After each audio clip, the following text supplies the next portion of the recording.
Hello student, good morning, नमस्कार। उजाला test series परिवार की तरफ से आप सभी का पुनः स्वागत है। और जैसा कि आप सब जानते होंगे कि हमने जो एक सीरीज शुरू कर रखी है, जो कि आरबीएससी कक्षा 6 से लेकर के जो कक्षा 10 तक की राजस्थान अध्ययन हमारा राजस्थान नाम से पुस्तकें चलती है। राजस्थान के इतिहास, कला, संस्कृति, राजस्थान की भूगोल और राजस्थान की राज्य व्यवस्था से संबंधित कंप्लीट जीके उनमें दिया गया है 5 किताबों में, 6, 7, 8, 9 और 10 की कक्षा में। तो उन बुक में से हमने एक फ्री टेस्ट सीरीज शुरू की है और फ्री क्लास शुरू की है, ताकि हर बच्चे तक वो क्लास पहुंच सके, हर बच्चे तक वो टेस्ट पहुंच सके और हर बच्चे तक वो पीडीएफ भी पहुंच सके, वो स्टडी मटेरियल पहुंच सके, वो भी बिल्कुल फ्री में। तो आप उसका ज़रूर फ़ायदा उठाएं। और जो हमने टेस्ट सीरीज शुरू की थी, उसमें जो पहला टेस्ट था, उस पहले टेस्ट का सॉल्यूशन समाधान हम करना आपके यहाँ पर इसी वीडियो के माध्यम से करवाएंगे। और तो अगर वीडियो पसंद आए आपको और ये टेस्ट आपको पसंद आए, तो ज़रूर इस वीडियो को लाइक करना और शेयर ज़रूर करना, और हो सके तो कमेंट ज़रूर करना। और कहीं किसी प्रकार की कोई आपको आपको लगे कि इस प्रकार का प्रश्न इस प्रकार से नहीं होना चाहिए था या ऐसा होना चाहिए था, तो कमेंट बॉक्स में ज़रूर बताना। तो टेस्ट का लेवल कैसा है, ये अंत में ज़रूर बताना। तो चलिए अब स्टार्ट करते हैं। पहला प्रश्न है, राजस्थान के उत्तरी कारण और कथन वाले प्रश्न है। तो कथन है, राजस्थान भारत के उत्तरी पश्चिमी भाग में स्थित है। और कारण है, राजस्थान का अक्षांश विस्तार 23 डिग्री 3 मिनट उत्तरी अक्षांश से 30 डिग्री 12 मिनट उत्तरी अक्षांश है। तो सबसे पहले तो हम देख लेते हैं कि कारण और कथन सही है या नहीं है। तो पहला जो है वो है कथन ए और कथन कारण आर दोनों सत्य है तथा आर ए की व्याख्या करता है। तो क्या आर ए की व्याख्या करता है? इसका इससे कोई लेना देना नहीं है, क्योंकि एक तरफ अक्षांश से स्थिति बताई गई है राजस्थान की, और एक तरफ राजस्थान की अवस्थिति बताई गई है कि राजस्थान किस दिशा में है। तो भारत के उत्तरी पश्चिमी भाग में तो स्थित है राजस्थान, मगर अक्षांश से जो राजस्थान का अक्षांश से विस्तार है, वो 23 डिग्री 3 मिनट उत्तरी अक्षांश से और 23 डिग्री 3 मिनट उत्तरी अक्षांश तक है। ये भी सही है, दोनों ही सही है, कारण और कथन। लेकिन ये जो आर है वो ए की सही व्याख्या नहीं करता है, क्योंकि उसमें पश्चिम में होने की कोई स्थिति के संबंध में कुछ भी नहीं है ऐसा। तो इसलिए इसका जो राइट आंसर है वो है जी ऑप्शन नंबर 2, जिसमें लिखा गया है कि कथन ए कारण आर दोनों सत्य है, परंतु आर ए की सही व्याख्या नहीं करता है। तो इसका हमने सॉल्यूशन जो हमने करवाया था, सॉल्यूशन में भी यही लिखा गया है, सही व्याख्या नहीं करता है। बिल्कुल सही बात है। और नेक्स्ट प्रश्न नंबर 2 देख लेते हैं। ये भी राजस्थान अध्ययन कक्षा 6 से ही तैयार किया गया है। प्रश्न नंबर 2 है, राजस्थान का उत्तर दक्षिणी विस्तार, उत्तर से दक्षिण तक विस्तार जो है वो लंबाई 826 किलोमीटर है, जबकि पूर्व से पश्चिम तक विस्तार यानी चौड़ाई है वो 869 किलोमीटर है। तो आपने किताबों में, बहुत सी किताबों में पढ़ा है। और सेकंड जो कारण है वो है, राजस्थान का देशांतर विस्तार 69 डिग्री 3 मिनट पूर्वी देशांतर से 78 डिग्री 17 मिनट पूर्वी देशांतर तक है। तो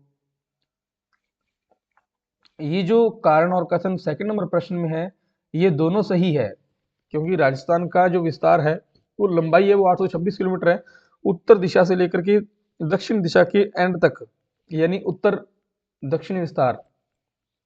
पूर्व पश्चिमी है जो उत्तर, आप कह सकते हैं कोणा गांव से, जो कुशलगढ़ तहसील है ना इसकी, बांसवाड़ा जिले की, तो वहां तक जो राजस्थान की लंबाई है वो 826 किलोमीटर है। और पूर्व से पश्चिम, पूर्व यानी कि जो धौलपुर का, धौलपुर जिले से लेकर के जैसलमेर का एंड तक जो है, वहां तक जो राजस्थान की चौड़ाई है वो 869 किलोमीटर है। तो इसी प्रकार से ये दोनों सही है, मगर जो आर है वो ए की सही व्याख्या नहीं करता है, क्योंकि लंबाई चौड़ाई और अक्षांश देशांतर ये दोनों अलग अलग है। तो इसलिए इसकी सही व्याख्या नहीं करता है। इसका भी right answer number option number 2 सही है। और नेक्स्ट हम देख लेते हैं, राजस्थान का वर्तमान स्वरूप 1948 से 1956 के मध्य एकीकरण की प्रक्रिया के स्वरूप बना। बिल्कुल सही है।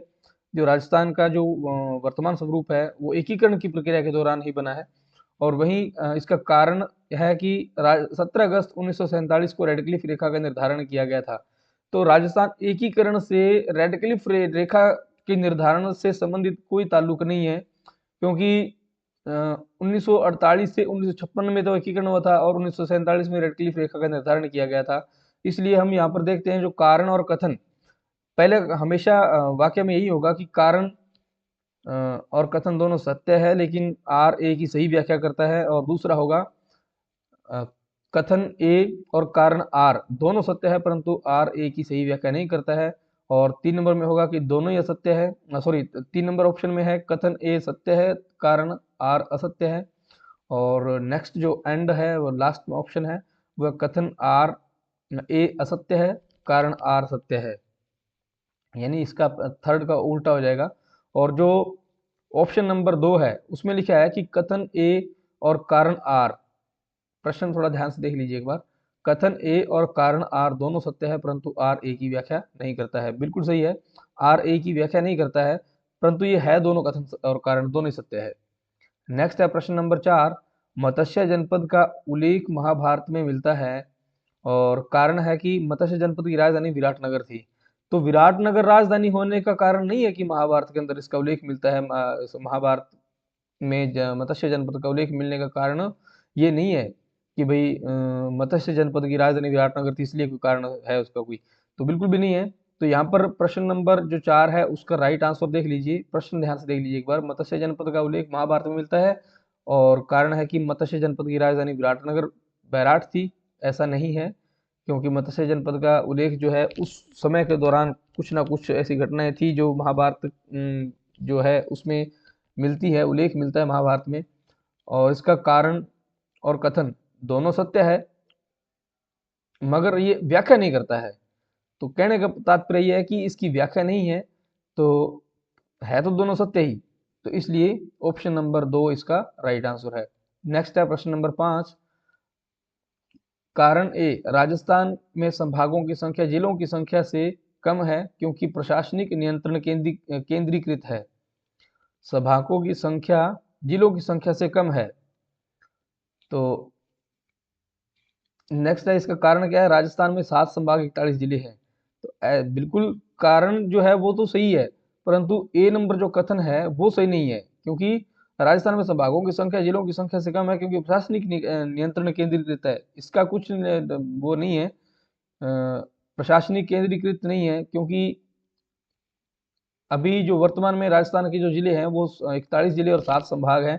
तो कारण इसका सही है, परंतु ए जो है इसका असत्य है, इसलिए इसका 4 नंबर ऑप्शन बिल्कुल राइट आंसर है। नेक्स्ट है प्रश्न नंबर 6, कथन राजस्थान की मध्य प्रदेश से लगने वाली सीमा पंजाब से लगने वाली सीमा से लगभग 18 गुना है। नेक्स्ट है मध्य प्रदेश से सीमा लगभग 1600 किलोमीटर और पंजाब से 89 किलोमीटर लगती है। तो ये देखिए दोनों ही सही है, और जो कारण है वो ए की सही व्याख्या करता है, यानी कि आर जो है वो ए की सही व्याख्या करता है। बिल्कुल देखिए प्रश्न को हम समझ लेते हैं एक बार फिर से। इसमें लिखा है कि राजस्थान की मध्य प्रदेश से लगने वाली सीमा पंजाब से लगने वाली सीमा से 18 गुना अधिक है। सीधा सा आइडिया है कि पंजाब के साथ 89 किलोमीटर लगती है, तो 89 किलोमीटर का नवा यानी अपने ये मान लीजिए कि इसको 90 मानकर भी अगर चलते हैं ना, तो 90 को आप 18 से गुणा करेंगे तो लगभग लगभग ये 9 दूना 18, 1800 के समथिंग आएगी। तो इसका 18 गुना हम मान सकते हैं, क्योंकि ये जो मध्य प्रदेश की सीमा है वो 1600 किलोमीटर है और राजस्थान के साथ जो लगती है और पंजाब के साथ जो लगती है वो लगती है जी 18 गुना। तो इसलिए कारण और कथन दोनों ही सत्य है, कथन और कारण, और आर जो है वो एक ही सही व्याख्या करता है। तो यहाँ पर दोनों की लंबाई और चौड़ाई दी गई है, पंजाब की और मध्य प्रदेश की जो राजस्थान के साथ लगती है, तो 89 का 18 गुना यानी 1600 किलोमीटर के समथिंग समथिंग बताया गया, लगभग लगभग, तो इससे अधिक है, तो इसलिए कारण और कथन दोनों सत्य है। नेक्स्ट है प्रश्न नंबर 7, इसमें कथन है राजस्थान का वर्तमान स्वरूप स्वतंत्रता के तुरंत बाद ही चरण में निर्मित हुआ।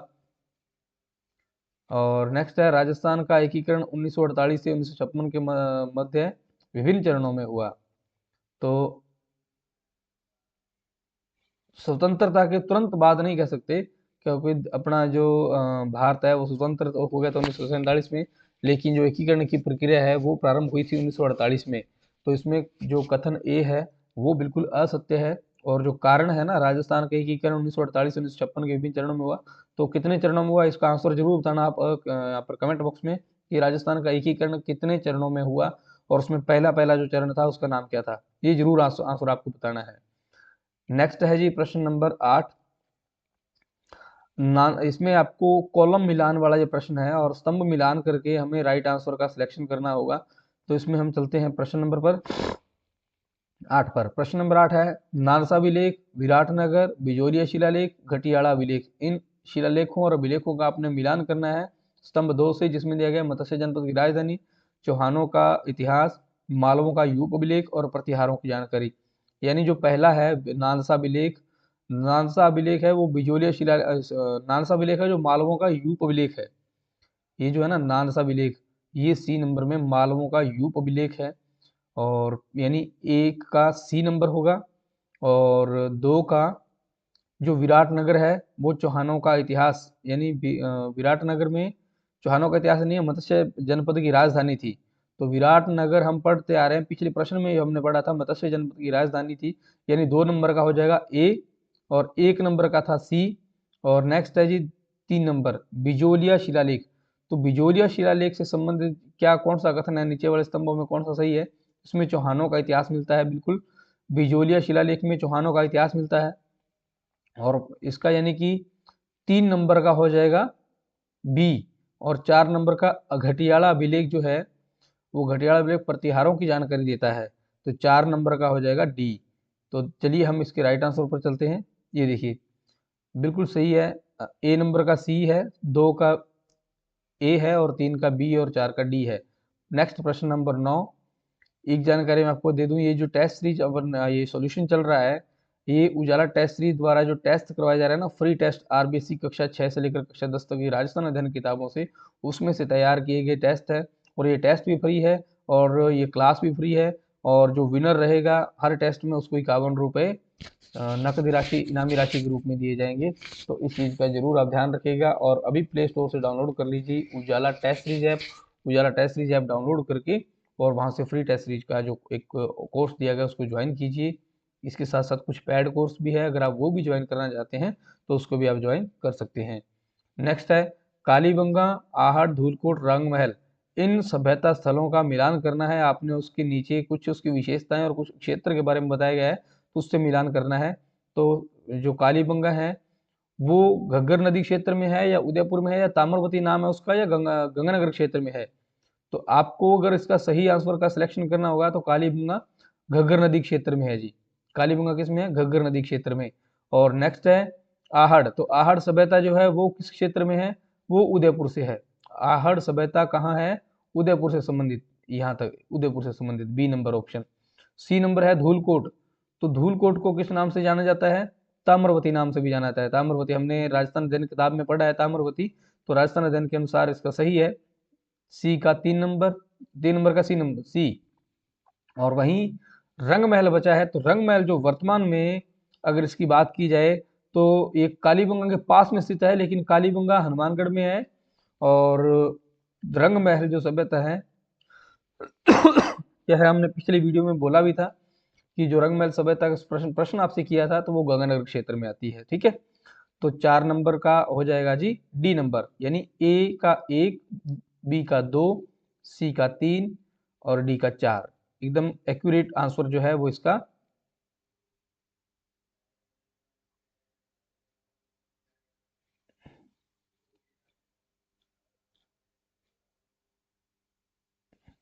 एक सेकंड, इस प्रश्न पर हम दोबारा डिस्कस करते हैं, शायद इसमें कुछ ना कुछ त्रुटि है। कालीबंगा जो है वो है घग्गर नदी क्षेत्र में और आहड़ सभ्यता है वो ताम्रवती नाम से जानी जाती है। और जो धूलकोट है, धूलकोट वो उदयपुर में है। धूलकोट वो उदयपुर में है, तो इस चीज का ध्यान रखना। धूलकोट उदयपुर में, यानी कि सी नंबर 3 नंबर का तो हो जाएगा बी और 2 नंबर का हो जाएगा राइट आंसर सी। आहड़ सभ्यता ताम्रवती नाम से जानी जाती है और धूलकोट जो है वो उदयपुर में स्थित है। और 4 नंबर का सही है रंग महल गंगानगर क्षेत्र में है, क्योंकि जो कालीबंगा के पास में रंग महल है और कालीबंगा तो हनुमानगढ़ में है, लेकिन रंग महल जो है वो एक छोटा सा ग्रामीण एरिया है जहाँ पर प्राचीन काल में सभ्यता विकसित हुई, तो वो सभ्यता स्थल जो है रंगमहल, वो गंगानगर के अंतर्गत आता है। तो इसका राइट आंसर हो जाएगा जी सी नंबर, ये वाला।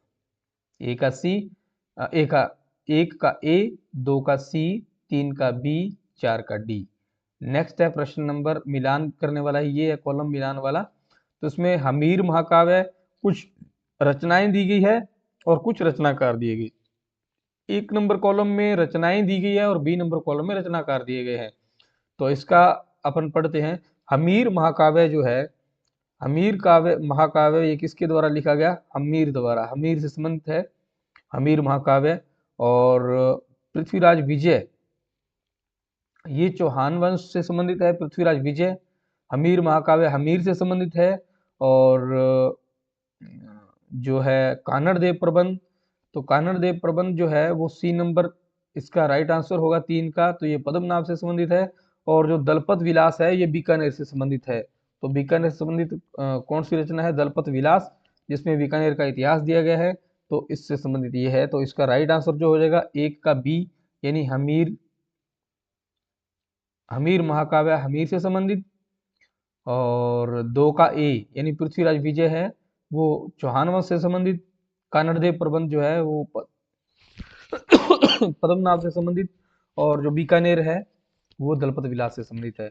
नेक्स्ट है जी प्रश्न नंबर 11, मेवाड़, वागड़, वागड़, मेवाड़, हाड़ौती, ढूंढाड़ और डूंगरपुर बांसवाड़ा, उदयपुर का क्षेत्र, बूंदी कोटा का क्षेत्र और जयपुर क्षेत्र, इस क्षेत्रों का मिलान करना है हमने। ऊपर जो प्राचीन नाम दिए गए हैं उससे संबंधित। जो बागड़ का क्षेत्र है वो है, बागड़ हम पढ़ते हैं किताबों में, राजस्थान अध्ययन में भी पढ़ा है हमने, और भी कई सारी गाइडों में पढ़ा है। तो बागड़ जो एरिया है वो डूंगरपुर बांसवाड़ा का क्षेत्र है। तो इसलिए इसका राइट आंसर क्या हो जाएगा? ए, एक का ए। और दो जो मेवाड़ है वो उदयपुर क्षेत्र को मेवाड़ कहते हैं। और मेवाड़ का गुहिल सिसोदिया वंश हम पढ़ते हैं, तो वो जो मेवाड़ का गुहिल सिसोदिया वंश है वो उदयपुर क्षेत्र के अंतर्गत आता है। और कोटा बूंदी जो है वो हाड़ौती प्रदेश के अंतर्गत आता है। और जयपुर क्षेत्र है वो मेवाड़ के अंतर्गत आता है। तो प्राचीन नामों से संबंधित है ये प्राचीन क्षेत्र, इस प्रकार से जाने जाते थे। और वर्तमान स्वरूप में अंतर्गत ये इसको इस प्रकार से जाना जाता है। तो राइट आंसर इसका ए होगा।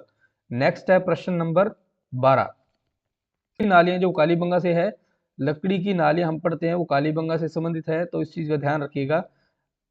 और नेक्स्ट है अग्निकुंड, जो अग्निकुंड है वो धार्मिक वेदिकाएं हैं। अग्निकुंड क्या था? धार्मिक वेदिकाएं हैं।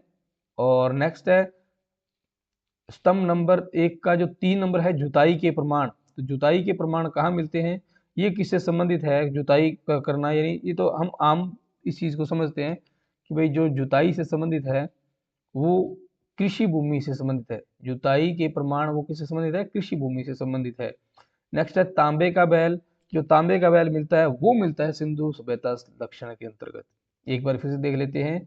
जो लकड़ी की नालियां कालीबंगा से संबंधित, अग्निकुंड धार्मिक वेदिकाओं से संबंधित, जुताई के प्रमाण कृषि भूमि से संबंधित, तांबे के बैल सिंधु सभ्यता स्थल से। तो इसका जो राइट आंसर होगा वो ऑप्शन नंबर डी होगा, जिसमें दिया गया ए का ए, एक का ए, दो का सी, तीन का बी और चार का डी। नेक्स्ट प्रश्न देख लेते, प्रश्न नंबर 13, मेवाती, मीणा, गुर्जर, प्रतिहार, राठौड़, ये कुछ कॉलम नंबर जो ए के स्तंभ ए में है कुछ, और कुछ स्तंभ बी के अंतर्गत दिए गए। तो इनका हमने इस क्षेत्र या इसकी विशेषता संबंधित मिलान करना है। तो देखिए पहले का मेवाती, तो मेवाती किससे संबंधित है? मेवात से संबंधित है। और मीणा, यानी कि जो मीणा है वो किससे संबंधित है? हाड़ौती पूर्व शासन, हाड़ौती का पूर्व शासन जो था वो मीणाओं के भी रूप में जाना जाता था। तो इसलिए जो बी नंबर है मीणा, तो मीणा किससे संबंधित है? हाड़ौती के पूर्व शासन से संबंधित कह सकते हैं हम। और जो राइट आंसर इसका है वो 3 नंबर का, तो गुर्जर प्रतिहार, गुर्जर प्रतिहार कहाँ, इसकी शाखा कौन सी है? मंडोर, तो मंडोर से संबंधित थे गुर्जर प्रतिहार, यानी 3 नंबर का हो जाएगा डी। और 4 नंबर राठौड़, तो राठौड़ जो है वो किससे संबंधित है? मारवाड़ से संबंधित। मारवाड़ के राठौड़ हम इतिहास में पढ़ते हैं ना, राजस्थान के राजवंशों के अंतर्गत।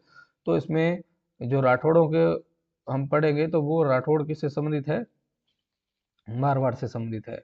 नेक्स्ट है प्रश्न नंबर 14, क्षत्रप। इसमें हम देख लेते हैं ए का क्षत्रप, तो क्षत्रप का जो राइट है वो नीचे जो कॉलम दिए गए ABCD, उसमें से A नंबर सही है। शासन शक्ति सूचक का प्रमाण है क्षत्रप। और नेक्स्ट है सिक्के। तो सिक्के किससे संबंधित है? जो सिक्के है वो आर्थिक स्थिति से संबंधित है, बिल्कुल। 2 नंबर का B नंबर सही है। सिक्के। अभिलेख, अभिलेख किससे संबंधित है? शिलालेख। 3 का, यानी अभिलेख और शिलालेख एक दूसरे से शिलालेख और अभिलेख एक ही चीज है, थोड़ा बहुत इसमें अंतर है। शिलालेख जो शिलाओं पर यानी कि पत्थर पर जो उत्कीर्ण किए जाते हैं, और उनमें पत्थर के ऊपर खोद करके जो लिखा जाता है वो शिलालेख होते हैं। और अभिलेख जो सीधा यानी कि एक बोर्ड के रूप में जो लिखा जाता है उसको अभिलेख कहते हैं, ऐसा कुछ है। तो आप इसकी जानकारी और पढ़ लीजिएगा। तो शिलालेख और अभिलेख ये एक जैसे है। और वहीं स्थापत्य कला से संबंधित अगर अपन देखते हैं तो स्मारक जो है वो स्थापत्य कला से संबंधित है। यानी कि क्षत्रप का एक क्रम वाइज होंगे A B C और D। तो इसको आप देख लीजिएगा। नेक्स्ट प्रश्न नंबर 15 है नैन चंद्र सूरी। नैन चंद्र सूरी, जेम्स टोड, सूर्यमल मिश्रण और श्यामल दास। तो इनकी कुछ नीचे रचनाएं दी गई है। तो कौन सी रचना किस व्यक्ति ने लिखी, तो उससे संबंधित हम देख लेते हैं। कर्नल जेम्स टोड का हम बार बार पढ़ते हैं, हर कहीं पढ़ते हैं, तो इस चीज को थोड़ा सा देख लीजिएगा कि अगर आपको इसका पता है तो लगभग लगभग सबको पता है। हर छठी सातवीं आठवीं क्लास के बच्चे को भी पता होगा कर्नल जेम्स टोड द्वारा जो रचना लिखी गई एनल्स एंड एंटिक्विटीज लिखी है, हमने बहुत बार पढ़ा है। लेकिन अब इतिहास की किताबों में अगर पढ़ते हैं, राजस्थान हिंदी ग्रंथ अकादमी ऑथेंटिक बुक्स के अंदर ये सारी चीजें मिल जाएंगी आपको, राजस्थान अध्ययन में मिल जाएगी। तो इनको देखना, बाकी कोई गाइडों में मिले तो उसमें जरूर, गाइडों में मिल जाता है बट आपके पास है तो आप पढ़ो। लेकिन हम आपको सलाह देंगे कि राजस्थान अध्ययन का अध्ययन जरूर रखे जाना। नैन चंद्र सूरी से संबंधित जो है वो हमीर महाकाव्य है। तो पीछे हमने पढ़ा था जो हमीर महाकाव्य है वो किससे संबंधित थी, तो वहां पर तो था हमीर से संबंधित। लेकिन यहाँ पर ये बताना है कि ये लिखी किसने थी, तो नैन चंद्र सूरी ने लिखी हमीर महाकाव्य। ध्यान से देख लीजिएगा। नेक्स्ट है James Tod. Colonel James Tod ने कौन सी रचना लिखी थी, तो वो था एनल्स एंड एंटिक्विटीज। राजस्थान के इतिहास से संबंधित है ये। तो इसकी जानकारी हम यहाँ से प्राप्त करते हैं कि जेम्स टोड है वो, उसके द्वारा जो रचना लिखी गई वो है एनल्स एंड एंटिक्विटीज। नेक्स्ट है सूर्यमल मिश्रण। तो सूर्यमल मिश्रण जो रचनाकार थे उनकी रचना कौन सी है, यहाँ पर देखते हैं 3 नंबर का। तो इसका जो होगा वंश भास्कर, वो सूर्यमल मिश्रण द्वारा लिखी गई वंश भास्कर।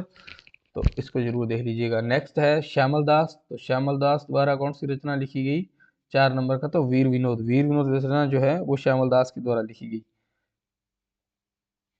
इसलिए इसका सही आंसर जो होगा वो A नंबर कॉलम होगा, यानी कि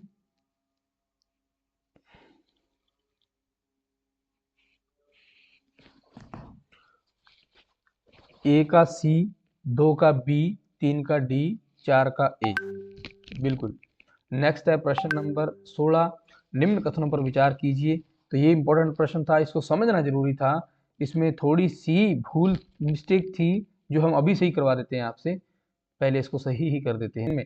तो राजस्थान की अक्षांशीय सीमा दक्षिण में नहीं है। ये जो अक्षांशीय सीमा राजस्थान की प्रारंभ होती है वो दक्षिण में 23 डिग्री 3 मिनट से प्रारंभ होती है। और राजस्थान की अगर मैप की बात करें ना, राजस्थान का मैप देखते हैं तो उसमें हम जब देखते हैं ना बांसवाड़ा क्षेत्र की तरफ जहाँ से अक्षांश सीमा प्रारंभ होती है, तो वहां से 23 डिग्री 3 मिनट से प्रारंभ होती है बेटा। और जो उत्तर की तरफ अपन चलते हैं तो ये बढ़ती जाती है उत्तर की तरफ, तो वहां से आकर के एंड में 30 डिग्री 12 मिनट से हो जाती है। तो ये उल्टा दिया गया है यहाँ पर, इसको आप गलत मान सकते हैं। क्यों, ये गलत है ही गलत। नंबर 3 है वो राजस्थान का दक्षिणांतरीय सीमा पश्चिम में 78-17, पश्चिम में 78-17 ने, पश्चिम में 69-30 है, लेकिन पूर्व में 78-17 है। तो ये भी उल्टा करके दिया गया है। नेक्स्ट है राजस्थान का सर्वाधिक क्षेत्रफल वाला जिला धौलपुर नहीं है। राजस्थान का सर्वाधिक नहीं है, बल्कि सबसे न्यूनतम जो क्षेत्रफल है वो धौलपुर का है 3033 किलोमीटर, 3033 वर्ग किलोमीटर। और जो सब सर्वाधिक क्षेत्रफल है वो जैसलमेर का है। तो यहाँ पर ये भी कथन जो है 2, 3 और 4, 2, 3, 4 असत्य है और 1 नंबर है वो सत्य है। तो उसका राइट आंसर हो जाएगा जी ये D नंबर ऑप्शन। ध्यान रखना, ये प्रश्न टेस्ट में दिया गया था, बहुत मतलब पजल्ड कर क्वेश्चन है, तो इसको समझ लेना। नेक्स्ट है प्रश्न नंबर 17। निम्न कथनों पर विचार करें। राजस्थान का भौगोलिक विस्तार उत्तर भारत में है।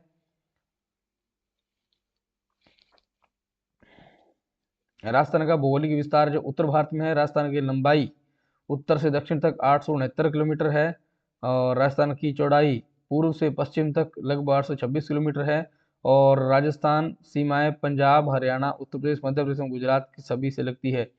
तो इसमें से देखिए कथन नंबर जो एक है वो केवल एक, और कथन चार सत्य है। तो जो कथन दो है और दो जो कथन तीन है ये गलत है, क्योंकि राजस्थान की लंबाई नहीं है, राजस्थान की चौड़ाई 869 किलोमीटर है, जो उत्तर से दक्षिण नहीं है बल्कि पश्चिम से पूर्व की तरफ है। और राजस्थान की जो लंबाई है वो वो उत्तर से दक्षिण तक है, वो है 826 किलोमीटर उत्तर से दक्षिण। तो ये लंबाई है, ये उल्टे करके दिए गए कथन दोनों। तो इस दो और तीन गलत है और एक और चार सही है। तो ये भी एक बहुत ही मतलब समझने वाला लायक प्रश्न है, तो इसको समझ करके हम सही कर सकते हैं, क्योंकि जो वर्तमान परीक्षा पैटर्न है वो कुछ इस प्रकार का है जो राजस्थान सरकार द्वारा जो एग्जाम करवाए जा रहे हैं। नेक्स्ट है, निम्नलिखित कथनों पर विचार कीजिए। राजस्थान में सबसे सूर्योदय सबसे पहले धौलपुर में होता है। तो सबसे पहले धौलपुर के अंदर होता है, बिल्कुल सही है। नेक्स्ट है, राजस्थान की भौगोलिक स्थिति के कारण यह भारत का सबसे शुष्क राज्य है। बिल्कुल, यह भी जो कथन नंबर दो है, भौगोलिक स्थिति के कारण यह भारत का सबसे शुष्क राज्य है। भौगोलिक स्थिति के कारण नहीं कहा जा सकता, यहाँ पर मरुस्थल के कारण है। और यहाँ पर जो अपने इसकी है ना जो अरावली पर्वतमाला है उसके जो दक्षिणी पूर्वी भाग है उस तरफ बरसात ज़्यादा होती है, लेकिन पश्चिमी और उत्तरी भाग में बरसात कम होती है, ये इसी कारण है। और नेक्स्ट है, राजस्थान की सीमा पाकिस्तान से उत्तर पश्चिम में लगती है। बिल्कुल सही है। कथन एक, तीन और चार, चार में क्या है, राजस्थान में 41 जिले और 7 संभागों में विभाजित है। बिल्कुल सही है। तो ये जो है प्रश्न नंबर लेकिन यहाँ पर हम देखते हैं अगर दो नंबर को कि भारत राजस्थान की भौगोलिक स्थिति के कारण यह भारत का सबसे शुष्क राज्य है। भौगोलिक स्थिति के कारण मेरे को तो ये कथन चारों ही सही लग रहे हैं, क्योंकि ऐसा है, भौगोलिक स्थिति के कारण शुष्क राज्य है। और यहाँ पर बरसात भी नहीं होती है और मिट्टी के टीले हैं। तो ये सारी भौगोलिक स्थितियां ही है। तो यहाँ पर हम कह सकते हैं कि कथन चारों यानी कि सभी कथन सत्य है। तो इसमें एक ऑप्शन हम यहाँ पर राइट करके उसको सही कर देते हैं। हालांकि नंबर चार है वो असत्य है और कथन नंबर एक, दो, तीन वो बिल्कुल सही है। तो इसका राइट आंसर क्या हो जाएगा, फर्स्ट नंबर ही। नेक्स्ट है निम्नलिखित पर विचार किए। इसमें है, राजस्थान में मानव सभ्यता के प्रमाण प्रागैतिहासिक काल से मिलते हैं। बिल्कुल सही है। और नंबर दो है, बागोर भीलवाड़ा से अवशेष मध्य पाषाण काल से संबंधित है। ये भी बिल्कुल सही है। बागोर सभ्यता स्थल वो भीलवाड़ा से ही है और मध्य पाषाण काल से संबंधित यहाँ के अवशेष जो मिलते हैं। फिर कालीबंगा सिंधु सभ्यता का प्रमुख स्थल है। बिल्कुल सही है। कालीबंगा है जो सिंधु सभ्यता का प्रमुख स्थल है। कालीबंगा घग्गर नदी के तट पर स्थित है, सब जानते हैं, पढ़ते हैं बार बार। ये चारों ही कथन बिल्कुल सत्य है। तो इसका राइट आंसर हो जाएगा जी ए नंबर ऑप्शन। फिर है, निम्न कथनों पर विचार कीजिए। इसमें भी विचार करना है। कथन कौन कौन से हैं। राजस्थान में हड़प्पा सभ्यता के स्थल मुख्यतः उत्तरी भारत में पाए जाते हैं। बिल्कुल सही है, उत्तरी भारत में यानी कि कालीबंगा सभ्यता स्थल में के अंतर्गत आते हैं। फिर है, कालीबंगा से अग्निकुंड एवं जुते हुए खेत के प्रमाण मिले हैं।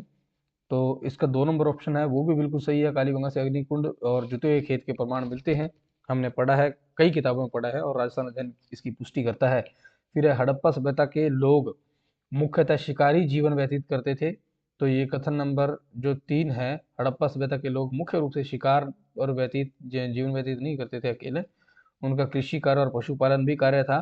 तो इसलिए कथन नंबर तीन जो है वो बिल्कुल गलत है। और जो चार नंबर कथन है वो कालीबंगा वर्तमान हनुमानगढ़ जिले में स्थित है, तो ये सही है। यानी कथन एक, दो और चार सही है और तीन है वो असत्य है। तो इसलिए इसका राइट आंसर हो जाएगा ए नंबर ऑप्शन। देखिए नेक्स्ट है, निम्न कथनों पर विचार कीजिए। इन कथनों पर विचार करके भी हमने वही चीज सेम क्वेश्चन मतलब पैटर्न सेम है। राजस्थान में ताम्र पाषाण सभ्यता का विकास हड़प्पा के बाद हुआ। तो कथन नंबर एक बिल्कुल सही है। ताम्र पाषाण संस्कृति का विकास हड़प्पा के बाद में हुआ है। आहड़ सभ्यता, क्योंकि आहड़ संस्कृति को बनास संस्कृति भी कहा जाता है, ये भी बिल्कुल सही है। आहड़ संस्कृति उदयपुर के अंतर्गत आती है, उसको बनास बनास नदी के किनारे है, इसलिए बनास संस्कृति भी कहा जाता है। आहड़ संस्कृति के लोग पूर्णतः लौह उपकरणों का उपयोग करते थे। लोहे के उपकरणों का प्रयोग करते थे, तो ये जो कथन नंबर 3 है वो सही नहीं है, क्योंकि तांबे के उपकरण वहाँ पर मिले हैं, तो तांबे के उपकरणों का प्रयोग करते थे। नेक्स्ट है, आहड़ संस्कृति का क्षेत्र मुख्यतः दक्षिणी राजस्थान में था।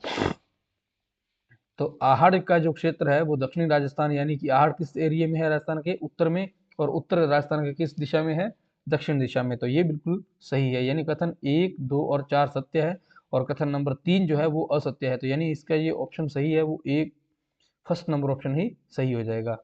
नेक्स्ट हम देखते हैं, प्रश्न नंबर है 23। निम्नलिखित कथनों पर विचार कीजिए। राजस्थान में वैदिक संस्कृति के प्रमाण सीमित रूप में मिलते हैं।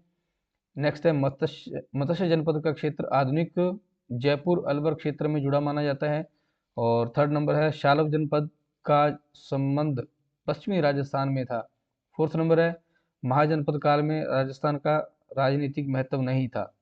तो कथन नंबर 1, 2 और 3 बिल्कुल सत्य है, और कथन नंबर 4 महाजनपद काल में राजस्थान का राजनीतिक महत्व नहीं था, तो ये कथन बिल्कुल असत्य है। तो इसका राइट आंसर हो जाएगा ए नंबर। नेक्स्ट है प्रश्न नंबर 24। ये भी राजस्थान की भौगोलिक स्थिति और अक्षांशीय और देशांतरीय विस्तार से संबंधित दिया गया है। तो अक्षांश और देशांतर से संबंधित ये प्रश्न हम देख लेते हैं। प्रश्न नंबर है 24। उत्तरी अक्षांश प्रारंभ, जो उत्तरी अक्षांश है वो कहाँ से प्रारंभ होता है, और फिर दक्षिणी अक्षांश का अंतिम पॉइंट वो कौन सा है, यानी कितना है। पश्चिमी देशांतर कहाँ से प्रारंभ होता है, और पूर्वी देशांतर का अंतिम जो है वो कौन सा है। तो इसके जो स्तंभ 2 है इसमें मिलान करना है। तो पहला है उत्तरी अक्षांश। उत्तरी अक्षांश कहाँ से प्रारंभ होता है, ये होता है जी 23 डिग्री 3 मिनट उत्तर से। राजस्थान के तो यह है दक्षिण में, लेकिन ये उत्तरी अक्षांश कहा जा सकता है, क्योंकि राजस्थान भारत के उत्तरी दिशा में है, और अक्षांश से विस्तार के अंतर्गत देखते हैं तो विषुवत रेखा के उत्तर की तरफ है। अक्षांश के अंतर्गत देखते हैं तो दक्षिणी अक्षांश का जो अंतिम बिंदु है वो 23 डिग्री 12 मिनट है। ये भी कॉलम नंबर 2 का बी नंबर और सी का पश्चिमी देशांतर प्रारंभ होता है वो 69 डिग्री 3 मिनट से, और ईस्ट नॉर्थ ईस्ट लिखा गया है, और ई का मतलब नेक्स्ट है 78 डिग्री 17 मिनट। तो ये अंतिम यानी पूर्वी देशांतर जो है लास्ट में वो 78-17 पर समाप्त होता है। तो इसका जो राइट आंसर हो जाएगा वो एक नंबर ऑप्शन ही होगा, पहले का ए, दूसरे का बी, तीसरी का सी, चौथे का डी। नेक्स्ट है प्रश्न नंबर 25। इसमें भी स्तंभ का मिलान करना है, और दूरी दी गई है पूर्व से पश्चिम तक। राजस्थान की जो दूरी है पूर्व से पश्चिम तक वो कितनी है, पूर्व से पश्चिम तक वो 869 किलोमीटर है, इसको चौड़ाई बोलते हैं। और राजस्थान की जो लंबाई है वो उत्तर से दक्षिण तक है, वो है 826 किलोमीटर। और राजस्थान का जो कुल क्षेत्रफल है वो 3,42,239 वर्ग किलोमीटर है। बिल्कुल सही है। और नेक्स्ट है राजस्थान, लगभग हमने इसको सभी, राजस्थान भारत के कुल क्षेत्रफल का 10.41% है। ए, बी, सी और डी ये कॉलम मिलान कर लेना। नेक्स्ट है प्रश्न नंबर 26। उत्तर सीमा, पूर्वी सीमा, दक्षिण पूर्व सीमा और दक्षिण पश्चिमी सीमा। तो ये सीमा बताई गई है कि राजस्थान के विभिन्न राज्यों के साथ राजस्थान की कौन कौन सी सीमा लगती है। तो उत्तर में राजस्थान की जो उत्तर में स्थित है, उत्तर में राजस्थान का कौन सा राज्य है, वो पंजाब है। उत्तर पूर्वी सीमा पर हरियाणा है, दक्षिणी पूर्वी सीमा पर मध्य प्रदेश है, और दक्षिणी पश्चिम सीमा पर गुजरात है। तो राजस्थान का यदि हम मैप देखते हैं तो उस मैप के अंतर्गत हम इसको क्लियर कर सकते हैं। नेक्स्ट है प्रश्न नंबर 27। आकृति स्तंभ 1 का स्तंभ 2 के साथ मिलान करना है। राजस्थान की आकृति से संबंधित है, एक अंतर्राष्ट्रीय सीमा की लंबाई से संबंधित है, अंतर्राज्यीय सीमा की कुल लंबाई से संबंधित है, और एक वैश्विक क्षेत्रफल के में योगदान कितना है, तो इससे संबंधित है। तो पहला है, राजस्थान की आकृति कैसी है, विषम चतुर्भुज पतंगाकार राजस्थान की आकृति है। और अंतर्राष्ट्रीय सीमा की लंबाई 1070 किलोमीटर है, जो पाकिस्तान के साथ लगती है। और अंतर्राज्यीय सीमा की जो लंबाई है वो 4850 किलोमीटर है। अंतर्राज्यीय सीमा यानी कि 5 राज्यों के साथ जो राजस्थान की सीमा लगती है वो उसकी लंबाई कितनी है, 4850 किलोमीटर।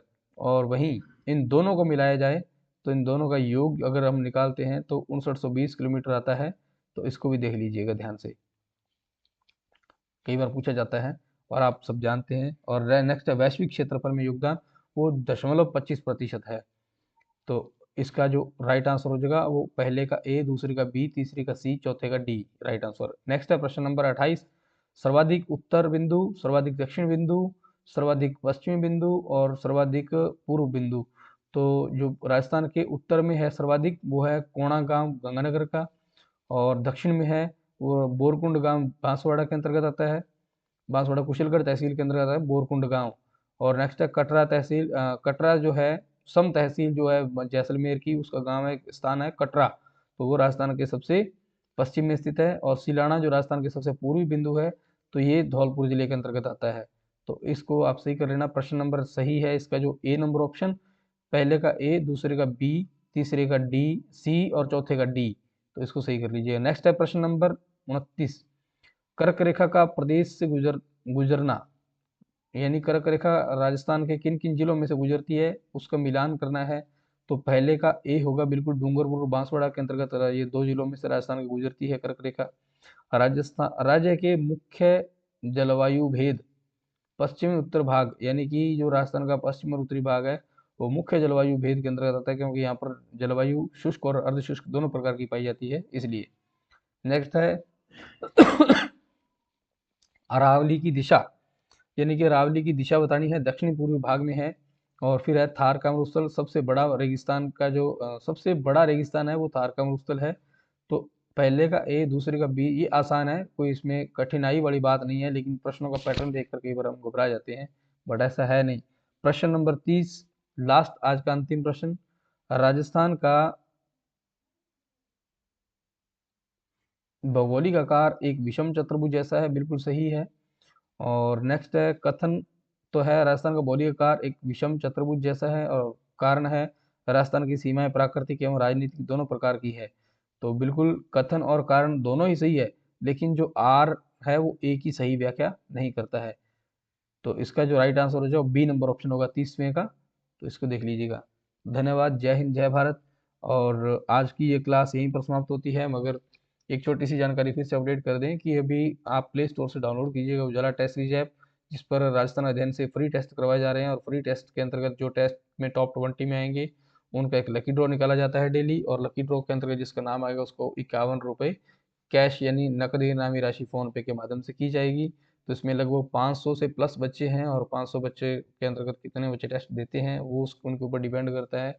और जो पहला प्राइस है वो रात के 8 बजे बड़े जो लाइव सेशन होगा उसके अंतर्गत बताया जाएगा। अगर वीडियो अच्छा लगे तो कमेंट बॉक्स में ज़रूर अपना अपना विचार साझा कीजिएगा और अपनी राय जरूर दीजिएगा। धन्यवाद, जय हिंद जय भारत।